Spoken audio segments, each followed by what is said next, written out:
If you like your eggs, they could soon be off the menu as we battle our largest ever bird flu outbreak. Millions of chooks now have the highly contagious disease, but it's important to remember humans are safe. We're only one step away from the next pandemic.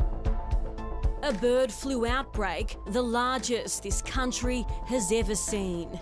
Now, an emergency. It was only a matter of when, not if this was going to happen. Spread by wild birds, avian influenza is a highly contagious viral infection.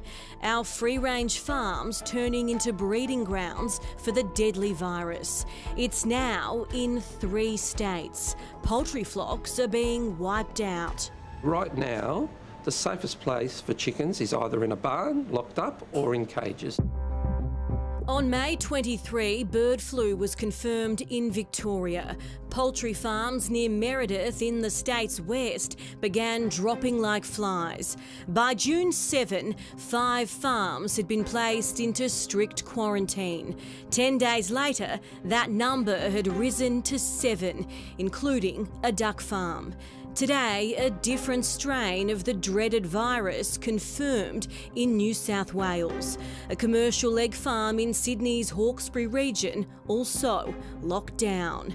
In Victoria, there's restrictions on what can be taken in or out of impacted properties, with all poultry farmers, backyard flock and bird owners in the control zones ordered to house their birds in cages or sheds. There's a lot of other farmers in that area, so it may grow even more. How concerned are you? Doesn't matter if you're a cage barn or free-range farmer, we are all on edge. Brian Ahmed started farming eggs at 10 years old. He's helped to run his family's 3rd-generation egg farm in Werribee, southwest of Melbourne, for decades. He fears avian flu could end up on his doorstep, but right now, he's one of the lucky ones. This disease can be carried on shoes or on clothes, so we don't want to take those risks. So we can't go in? No, we can't go in at all. The family farm has produced free-range, barn-laid and caged eggs over the years, but now stick to caged only. And in a bird flu outbreak, Brian says it's the safest place for his chooks. Because it's the only way we can control disease. When we take them off the ground and lock them up in the sheds, they don't mix with wild birds, they don't get to frolic in their faeces and things like that. It's suspected more than 1 million birds will be culled in Australia to help stop the spread.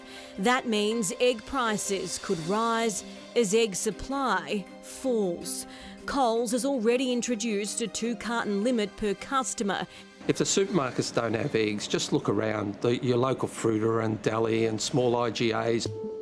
From his farm, Brian sells direct to the public. Since the outbreak, we've seen our egg sales skyrocket. I think we've dealt with this during COVID with all the shortages, so hopefully people are a little bit more relaxed. That's just another worry we've got. I don't think it'll stop anytime soon, so let's see if we can control the outbreak.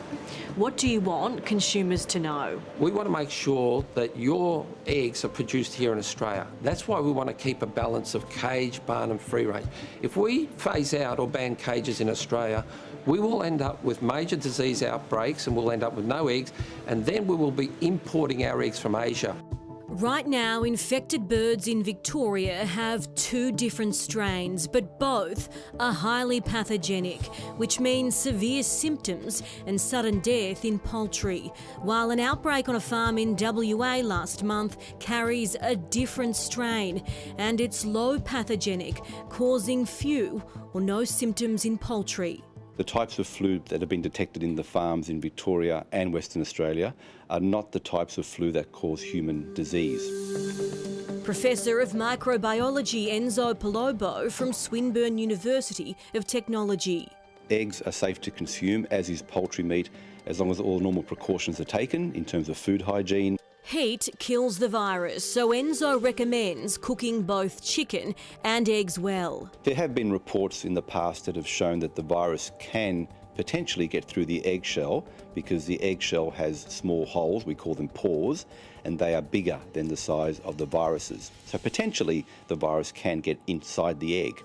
But that's only been shown in laboratory studies. There's been no evidence of that happening in the real world. But after decades studying infectious diseases, Enzo's more concerned about the future potential of another pandemic. And it all depends on how much flu is in circulation. So one of my recommendations is always to update and have your annual flu vaccinations, because the less human flu that's in circulation, the less likely there'll be chances of things evolving to be a hybrid bird human flu. I've been farming for over 55 years and I think I've learnt one or two little things about the egg industry. So someone with 10 chooks is going to have a low risk of getting a disease compared to someone with 10,000 or someone with 100,000. It's a numbers game.